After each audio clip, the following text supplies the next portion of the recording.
Promotional consideration paid for by the following.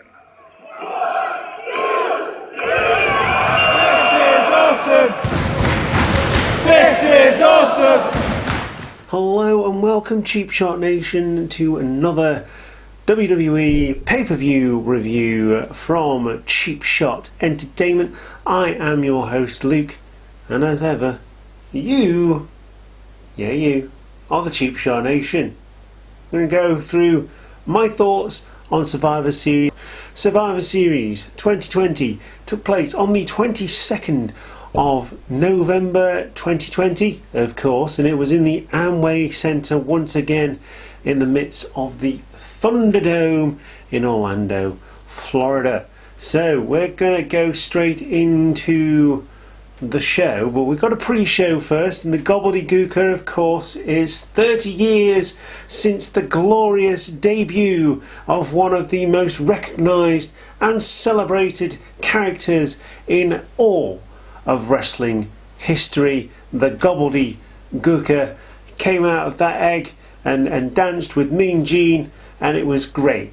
It was great. I can't think of anything better that happened on that show in 1990 Survivor Series than the gobbledygooker making his absolutely awesome debut, and I'm just as surprised that it's managed to last this long. Wow. He wins the 24/7 championship from R-Truth, who is on the pre-show panel for a limited period of time. He says that he remembers the debut of The Undertaker. They're talking about The Undertaker. He remembers sitting there with his John Cena action figure, and it wasn't like any other action figure because you couldn't see it. Yeah?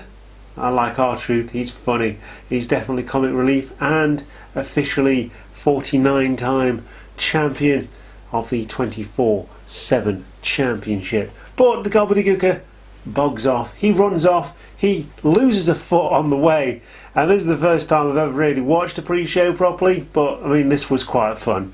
But we do get a battle royal on the pre-show, non-socially distanced, of course, has all sorts of people in there, including Jeff Hardy and Elias. No major big guys, because there's usually some tall guy in there ready to chuck everybody out, but there's none of that. But it did come down to to Dominic and Gable at the end, Chad Gable, and The Miz was eliminated, but he slid back under the rope before he got drop kicked out by Dominic, and Dominic dumps out Chad Gable. I was really excited for these two brand new talents, possibly on the way to winning a first major match. I'm going to say major match on a pay-per-view pre-show, but someone's going to open the show, haven't they? Said this many times. Dominic dumps Gable out. He thinks that he's won, and The Miz sneaks back under the rope in the only way a big heel like The Miz can do, and chucks out Dominic. He wins the match and celebrates with his Money in the Bank. Will he cash it in on this night? Who knows? But we're going to go straight into the main card after I give this a rating of 2 cheap shots out of 5. So we start off the show with the 5-on-5 SmackDown vs Survivor Series men's Survivor Series match. It is AJ Styles, Matt Riddle, Keith Lee, Braun Strowman and Sheamus on the side of the red team, which is Raw, and on the blue team, which is SmackDown, you've got Jey Uso, Kevin Owens, Otis, Rollins and Corbin. Sorry, the Thursday night Messiah and King Corbin. Rollins gets eliminated first. He drops down in true Messiah fashion. he sacrifices himself for the greater good of the brand known as SmackDown. He gets a kick in the face for his troubles from Sheamus, and Rollins is eliminated straight away without really putting in much effort. A broke kick to the face, Rollins is gone. 5-4 to Raw. Owens goes next. Kevin Owens, he's brilliant. Why keep jobbing him out? I don't know. He goes via the phenomenal forearm. He comes in immediately, starts trying to gain back some momentum. He goes out via the phenomenal forearm from AJ Styles. And of course, the story of the match, or going into the match, was that Team Raw was just not getting on. They were not getting along. So as this match continued, I thought, you know what? I mean, usually Raw wins unless NXT's there. They're never going to let SmackDown win the Survivor Series, are they? You know? So, you know, I was kind of wondering at this point whether it would be Team Raw making another whitewash, because he seems to do the same thing every single year. And Corbin goes next. He goes via the floating bro from Matt Riddle. Otis goes via the running power slam from Braun Strowman. Of course, Otis up on the top rope, so Braun Strowman managed to get him over his shoulder for the power slam. Keith Lee finally eliminates Jey Uso, who puts up a tremendous fight.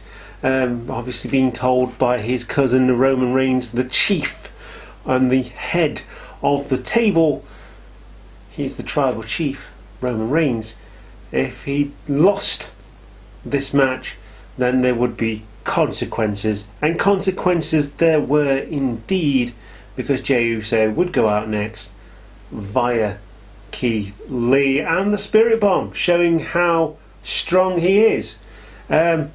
Decent match, this one. Being a SmackDown guy, I was hoping that, you know, SmackDown may at least go 2-1, but I mean, it was good. It was a good match. I was also hoping that it would also showcase Keith Lee, as there usually is a Survivor Series breakout performance. But I've just realised as well, each one of the members of Raw eliminated one member of SmackDown, and that's interesting because there's usually, like I say, there's usually one person that eliminates a couple of players in the opposite team, but it did not happen this time.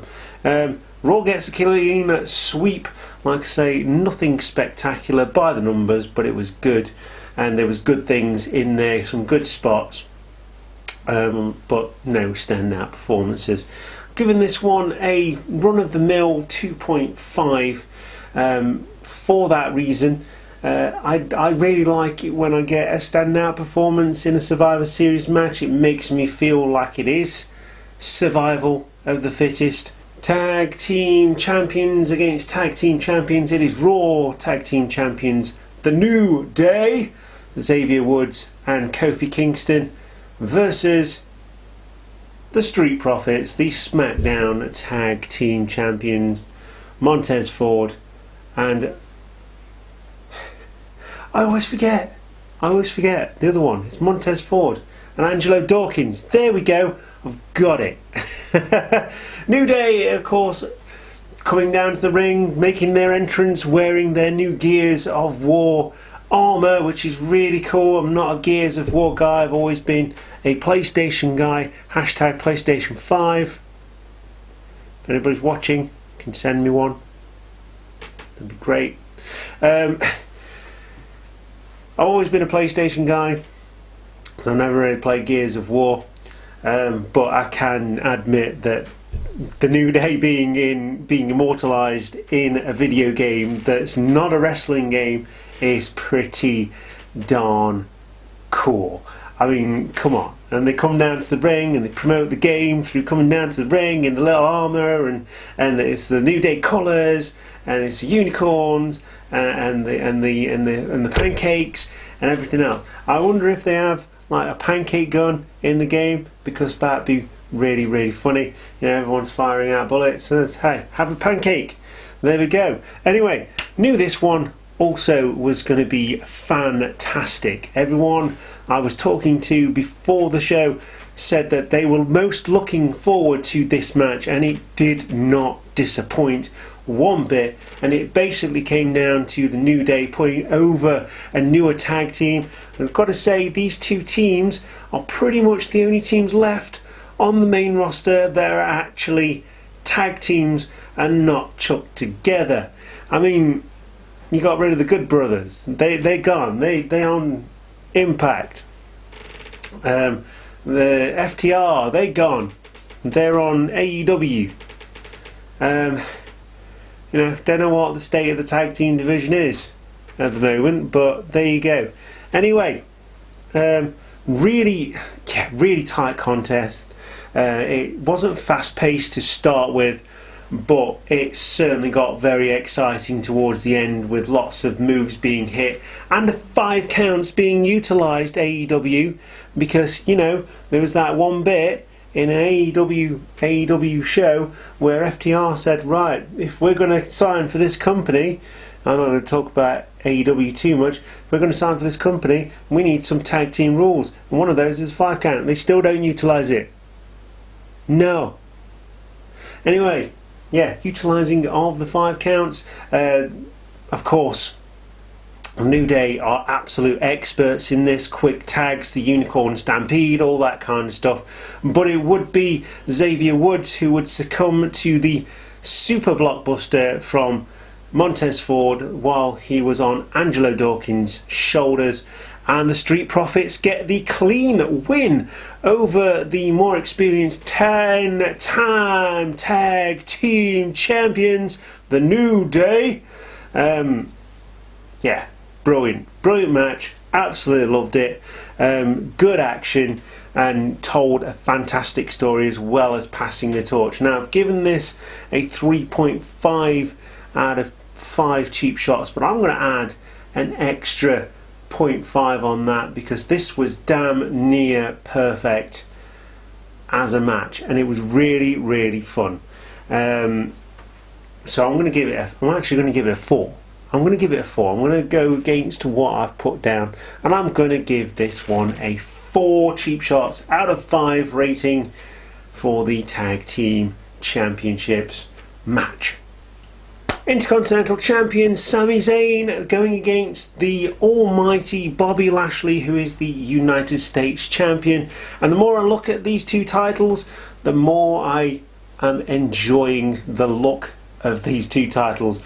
They are very pretty championships indeed. Wasn't quite sure about either of them to start with, but I understand the wanting to change to the new era, and quite frankly, you know, they could have gone down the road with the same road as the championships, the main championships. Just slapped a big W on it, put some diamonds on it, put an American flag behind it. You know what I mean? It could have been that, but they didn't. They didn't do that. That's good. I like it, and it's uniform with everything else, with the side plates that change and stuff. I do like that feature of the new design of championship. Like I say, Intercontinental Championship versus the US Championship. Obviously no titles on the line in this one, but it's Sami Zayn versus Bobby Lashley, and basically Bobby Lashley kicks Sami Zayn's ass all over the ring, and of course he has the Hurt Business out at ringside with him. Now, they don't ever get involved. They just sort of stand there looking cool in their suits, man. I mean, I like that. That is pretty cool. Sami Zayn trying to look for the way out, the easy way out. But as Rocky once said, there's no easy way out. I can't remember who that was. It wasn't Europe, was it? But there was no easy way out for Sami Zayn. He tried his hardest and to get all his antics recognised by the referee, including goading the Hurt Business to hit him so he could get a disqualification victory. He actually gave a pretty good performance here, and I always adore Sami Zayn's antics while he's in the ring. The match ends as he's trying to leave. He gets tripped over unceremoniously by Montavious Porter, MVP. The referee does not see this. He's distracted by Bobby Lashley. Dirty, underhanded tactics by the Hurt Business, and straight into the Hurt Lock from Bobby Lashley.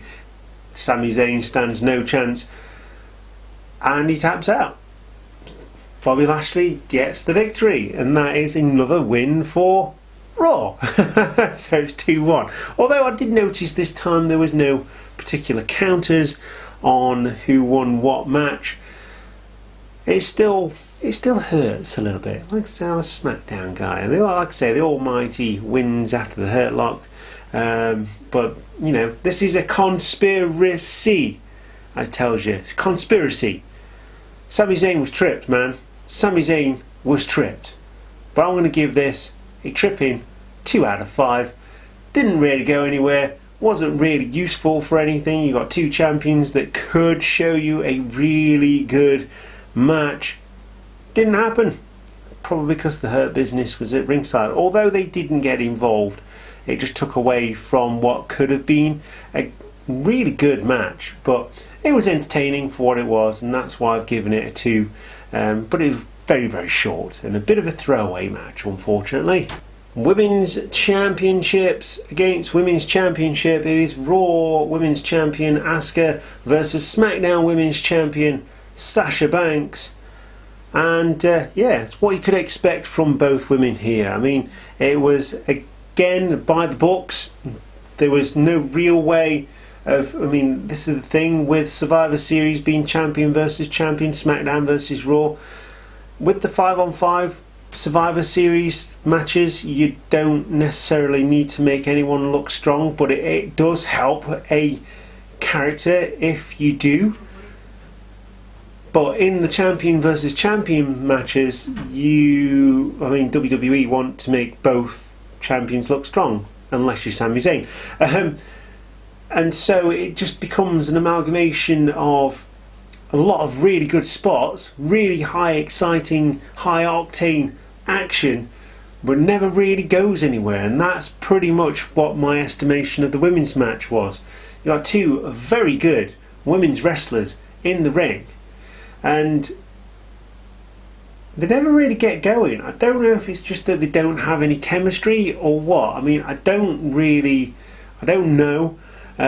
But there's a lot of kicking, there's a lot of false pins, there's a lot of false finishes. An Asuka lock attempt, Sasha Banks gets to the ropes. But the match wasn't bad at all. But Banks wins with a roll-up after an exchange of kicks. And it was just a surprise roll-up, as what culture would say. Cover that up. As what culture would say, a surprise roll-up, the most devastating move in professional wrestling today. Of course, I'm wearing my Cultaholic t-shirt exclusively in WrestleCrate. Check out my unboxing on the channel. It was uploaded a couple of days ago. And I've given this one a 3.5. It was a good match. It had some very good spots in it. You've got some very good women's wrestlers in this match, but it didn't really serve any purpose. I mean, I get it. I get that they've got to put champion versus champion, because there's not much other opportunity to do things with them and put them in separate matches. I get it. I really do. But there was something missing from this match. Brief interlude now. We see the Gobbledygooker celebrating his win. I assume he is a he. He may be gender neutral. I don't know. I've never really turned a turkey upside down to find out. Tozawa pops out of a bin. Ninja Tozawa wins the 24/7 championship before R-Truth turns up, hits Tozawa with a big bag of birdseed, and picks up the championship for the 50th time. I think it's the 50th time. But yeah, he runs off. He got his precious back. He's like Gollum, but a wrestler. And he's just funny. He really is just funny. But I don't see what the 24/7 championship is actually bringing to the card. A traditional 5-on-5 elimination Survivor Series match. We've got on the side of Raw, we've got Nia Jax and Shayna Baszler, not Shauna, it's changed it to Shauna. Shayna Baszler, who are the Women's Tag Team Champions. Again, another championship that's been created on the back of a wave of popularity for women's wrestling. The main championships remain really, really good and hotly contested, but the Women's Tag Team Championships, I'm still confused by. I mean, it was good, it was great at the time. I mean, Sasha and Bayley winning them for the first time. They were the first ever tag team champions, or in the modern era, of course. But they're never defended. They're just there. I mean, they don't really serve a purpose. Get them defended. I mean, come on. There must be some tag teams. Do a tournament or something. Just use them. Anyway, rant over. Let's move on to the rest of the team. It's Lacey Evans with the woman's right, and Peyton Royce looking very good here on a new singles career on Raw, while is on SmackDown. And Lana, of course, who has been put through the table no less than 9 times in 9 weeks by Nia Jax and Shayna Baszler. Now, Billie Kay. So she used to be in the Iconics. Again, could have been and were Women's Tag Team Champions. Very funny. Peyton Royce and Billie Kay been split up. One's on SmackDown, one's on Raw. I don't get it. There's no women's tag team no women's teams to go against the tag team champions, so you split up your only team that could possibly go against them, because obviously Bayley and Sasha Banks are now not friends anymore. They're not besties. But yeah, there you go. That's that. On the side of SmackDown, of course, you've got Bayley, the awesome heel Bayley, who is great. You've got the Riot Squad, or the new Riot Squad, in Ruby Riott and Liv Morgan, as well as Natalya, who brings all of the experience along with Bayley, and Bianca Belair, the new kid on the block. I fully expected Belair to shine in this one. I mean, much has been made of her strength in a wrestling ring. There was a reason that she got brought up to the main roster before winning a championship, and that seems to be a problem with the women at the moment, and it's been for a couple of years, of women getting promoted to the main roster without actually winning a championship, gaining any credentials, just on popularity, and popularity alone doesn't always win over fans. Now, I'm sure if the fans were in, this would be ever so slightly different, but the Thunderdome just seemed kind of flat, and they were piping in the noises, possibly at the wrong time. And again, it was a Raw, not a clean sweep this time, but a Raw win, and that leaves a Raw taste in my mouth, because Raw dominated this one completely. Bayley eliminated by Peyton Royce with a corkscrew suplex.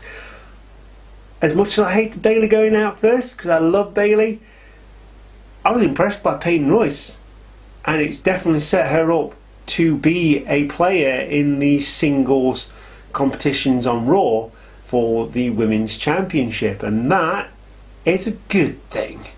I mean, like I say, hate Bayley going out first. She's the second longest reigning SmackDown champion, tag team women's champion.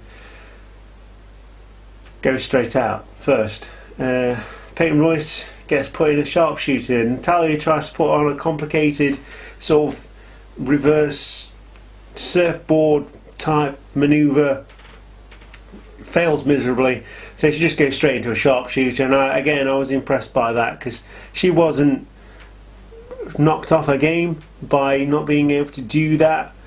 She just went straight for another move, and it was great, and I loved it. So Royce gets eliminated. I didn't like that so much, but I love Natalya, so there you go. Royce gone via the sharpshooter from Natalya. Lacey Evans comes straight in. Woman's right, Natalya's goal. Riot out due to the Karabuta clutch from Baszler. There's a bit of a scuffle before then. Basically, the referee gets distracted here. The Karabuta clutch was reversed by Ruby Riott, so I'm guessing there's going to be some kind of comeback from that, saying,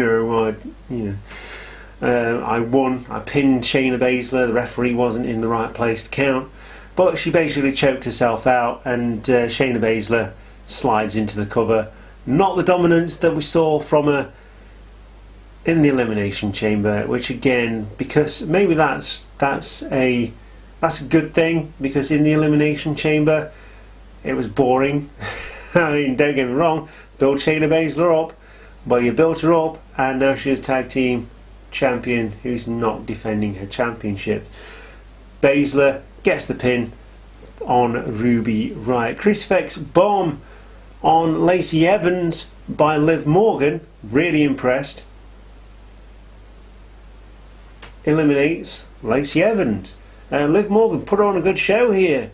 And again, another breakout star in this one. So in hindsight, this one's created more breakout stars than the men's Survivor Series match in 2020, which is great. Morgan goes out immediately via a pin after a Samoan drop from Nia Jax. But you could expect that. Nia Jax is a strong lady. She'll kick anybody's ass. And there you go. But Baszler DQ'd for not breaking the Karabuta clutch as Belair tries to shake her off. I mean, the first time that anyone's got to the ropes and things like that, almost picked her up without getting knocked out herself. Baszler gets DQ'd. Like I say, 5 count being utilised. Well done, WWE. Baszler is disqualified. All this time, as I forgot to mention, Lana came in earlier on in the match, really impressed people, certainly impressed me by how much she's come on, the training and stuff. She gets tagged out and gets told to stand on the stairs, and that would be the story of this match. Lana, the survivor, rising up, back on her feet, took her time and took her chances, except when she's been told to stand on the steps and nearly breaks out into tears. Anyway, Belair and Jax would start fighting outside the ring. It would be Jax that would get propelled over the barrier. The referee's at a 9 count at this point. Belair tries to get back in the ring, but misses the count, leaving Lana the sole survivor in this one. But Lana remains the sole survivor. She comes off the naughty step. Not what I expected at all, but it was a decent match, and I've got to say it was much more entertaining than the men's match. I'm going to give this one a 3.5. I'm going to say the Raw got the clean sweep on the men's match, which I'm not ever a massive fan of. So next we have WWE Champion Drew McIntyre for representing Raw, and the Universal Champion Roman Reigns representing SmackDown in a champion versus champion match for our main event of the evening. And much like the tag team championships, this one was an absolute war from start to finish. I knew this match was going to be good. I've gained a whole new appreciation for Drew McIntyre, who I always loved anyway, even back in his 2010-11 plus run up to the point where he was in a three-man band playing an air guitar. Yes, that did happen, just in case you were wondering. Gaining a whole new appreciation for Roman Reigns, as well, as I'm sure most, or not, maybe not all of you, but a lot of you have gained that appreciation for Roman Reigns and what he can do as a heel. It's something that WWE never did with John Cena, that they've managed to do with Roman Reigns, and I really like that. I like that they've just gone, you're heel, go and do it. He looks like he's having fun, he looks like he's enjoying it. He's got Paul Heyman making all the funny faces behind him every time something funny happens. Well, it's not funny because he's getting his ass kicked, but got Paul Heyman in the camera angle and doing all the funny faces, and it's just hilarious. And it's spent more time laughing at Paul Heyman quite often than I do watching the match, but the match itself was absolutely brilliant. I've been really impressed with Drew McIntyre recently. He has really stepped up and been a worthy WWE champion, of course losing the title to Randy Orton for a fleeting moment before regaining it after coming out with a new entrance with a sword and a kilt and everything like that. He's a full-on warrior now, and boy howdy does he know how to go to war. Loved this one, absolute war, brilliant, absolutely fantastic match. If you watch one match on this card, this one is the standout, along with the tag team champions. So the match ends with a claymore and a ref bump. So the ref's gone. Uso comes down, Jimmy Uso. He's been sent home by Roman Reigns, so he shouldn't necessarily be there, but he comes down to salvage his reputation with the tribal chief, with the head of the table of the tribe. It's his island, so his servants super kick his opponents, and this leads to a chokehold from Reigns, and this gives the Universal Champion the victory. Roman Reigns gets the victory over Drew McIntyre. I didn't see this one coming. Honestly, I thought Roman Reigns was pretty protected in this one. And McIntyre, having just won the championship back, probably should have won this one, with the SmackDown women's team taking the victory over the Raw women's team over the storyline over Lana, if that makes sense. I would have swapped those two outcomes over, but this one was absolutely fantastic, damn near perfect. I'm going to give it a 4 cheap shots out of 5 rating, and it leads us on to the last segment of the night. So the final segment of the evening was the final farewell of the dead man, The Undertaker. 30 years of devastation, destruction, putting people to rest. The character that will live on in infamy forever and ever and ever. The Undertaker, the dead man, the American badass. What more can you say about this guy? He is and will always be an absolute legend in the business, and I would go as far as to say the best, longest lasting character that you will ever see in a wrestling ring. So this is a tribute. It's an Undertaker farewell tribute. We get to see Shane O'Mac, Big Show, JBL, Jeff Hardy, Mick Foley, the Godfather, the Godwins. I haven't seen the Godwins for ages. I think the last time I saw Henry or Phineas Godwin, when Phineas was Midian and he was wrestling William Regal for the European title as naked Midian. So it's good to actually see him with some clothes on. Obviously he's a bit older now, he's got his overalls back on. That was really cool. I mean, blast from the past. I mean, that was great. I know they're real life friends of Mark Calloway, The Undertaker. I can break kayfabe here. Get to see Savio Vega, Rikishi, the man he made famous by tossing him off. No, don't say tossing him off. It means something completely different here in England and the UK, much like Mick Foley's tweet. Throws him off. He threw him off the Hell in a Cell, the 6-man Hell in a Cell at Armageddon 2000. review of that show coming up very, very soon, so go and watch that on the 10th of December, because that's the day 20 years ago that happened. The Rikishi got thrown off the top of the Hell in a Cell by the Undertaker. He made Rikishi famous. Kevin Nash, Booker T, HBK, Ric Flair, Triple H, and Kane, surprisingly in costume. None of the others were. They were all in suits. I don't know why Glenn Jacobs couldn't come down in costume. This led me to believe that would lead to something later on. Someone was getting a tombstone, a double choke slam from the Brothers of Destruction. Maybe it would be DX, both members of DX in there. I mean, that would have been pretty cool. But this legacy that The Undertaker has carved out, I want to say this from Cheap Shot Entertainment and more from me as a person. He has transcended everything that I love about wrestling. His character has constantly evolved over my time of watching wrestling, and I was always into wrestling, but it was more the English wrestling before the WWE stuff came over here. I knew of Hulk Hogan, I'd seen videos of Hulk Hogan, but there wasn't really anybody else. And then The Undertaker comes in, he destroys Hulk Hogan. I watched that match recently, it was great, and it's probably the first time and one of the only times that Hulk Hogan has put over a new talent.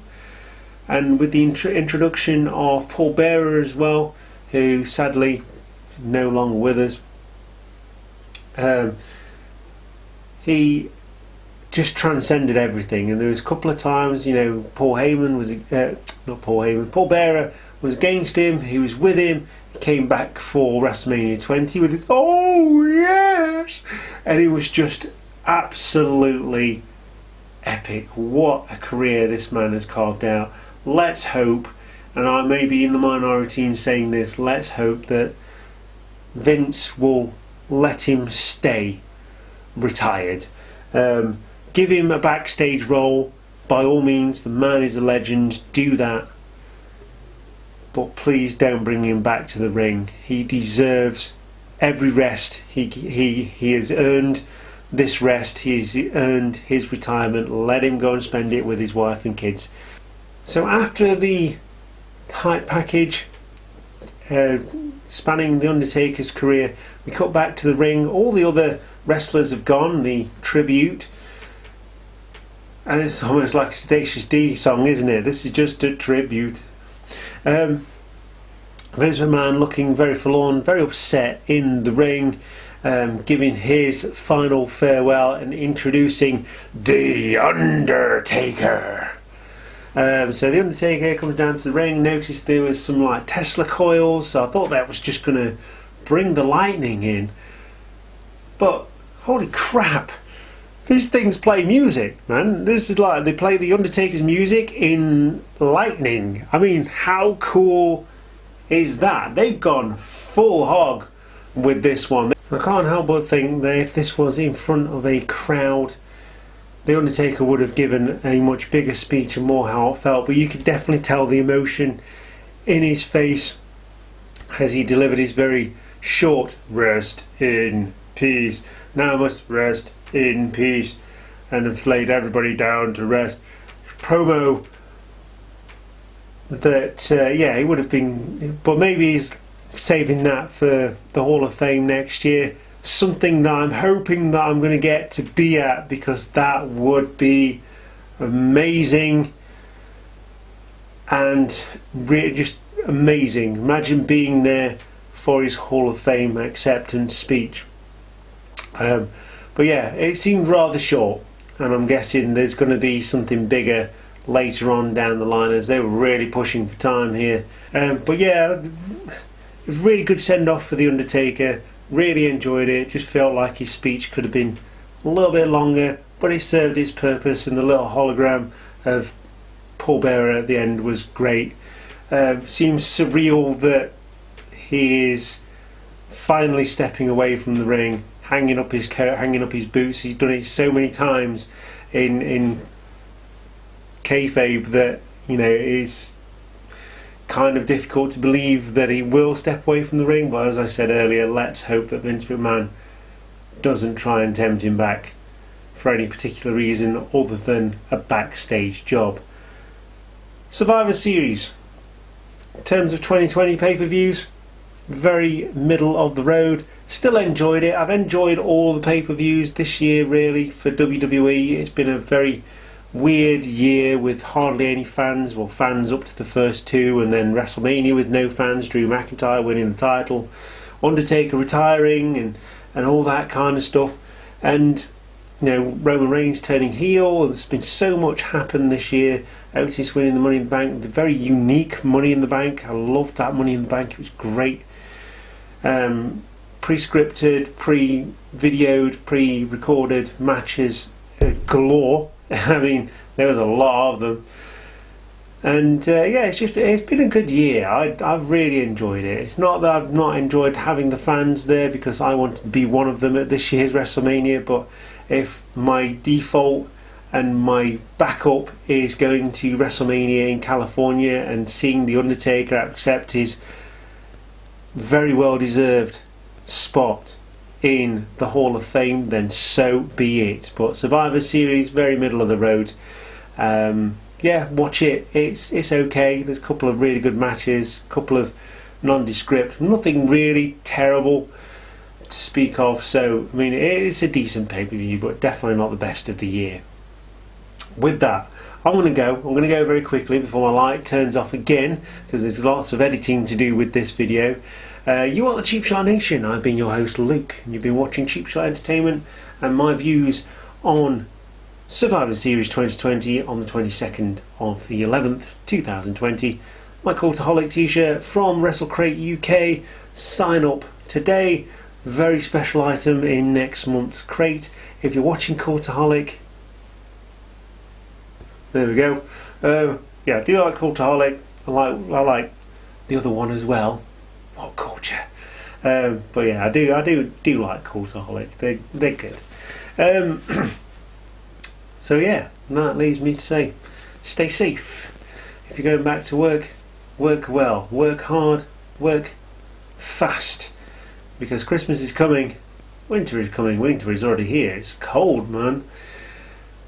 And just enjoy yourself as much as you can, but don't take the pee, because we'll be back. I mean, back in tier 3 now anyway.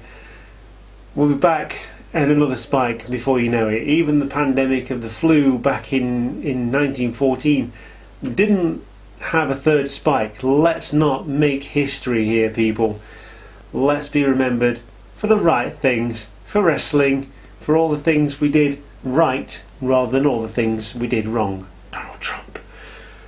Did I say that? I didn't say that. I did not say Donald Trump. It was one of the bad things that we've done this century. Right, I'm going to see you there. See you on the flip side. See you for TLC. And boy howdy, don't we need some TLC in 2020. Bye.